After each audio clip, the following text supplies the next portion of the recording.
সকালের জলখাবারে সপ্তাহে ৭ দিনের মধ্যে ৪ থেকে ৫ দিন আমি কি খাই সেটা গত পর্বে শেয়ার করেছিলাম। আর বাকি দিন আমি স্বাদ বদলের জন্য কি খাই সেটা আজকের ভিডিওতে শেয়ার করব।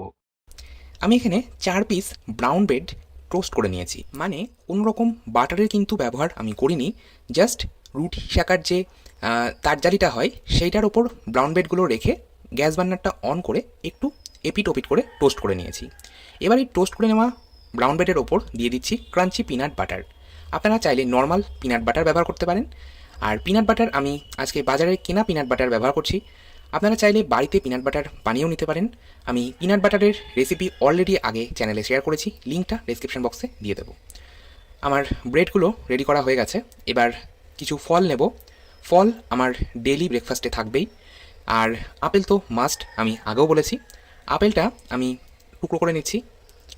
আবারও বলছি, আপেলের যদি খোসা আপনারা ছাড়াতে চান ছাড়িয়ে নিতে পারেন, তবে আমি খোসা ছাড়াই না। একটা কলা আমি ছাড়িয়ে নিলাম। এছাড়াও আমি আজকের ব্রেকফাস্টে রেখেছি আঙুর আর খেজুর। আর এখানে আমি কালো আঙুর ব্যবহার করছি। আপনারা চাইলে লাল আঙুর বা সবুজ আঙুর যেটা হয় সেটাও কিন্তু রাখতেই পারেন। খেজুরের বীজগুলো ছাড়িয়ে নিচ্ছি। আমার ব্রেকফাস্ট মোটামুটি তৈরি, তবে আরেকটা জিনিস যেটা ছাড়া আমার ব্রেকফাস্ট অসম্পূর্ণ।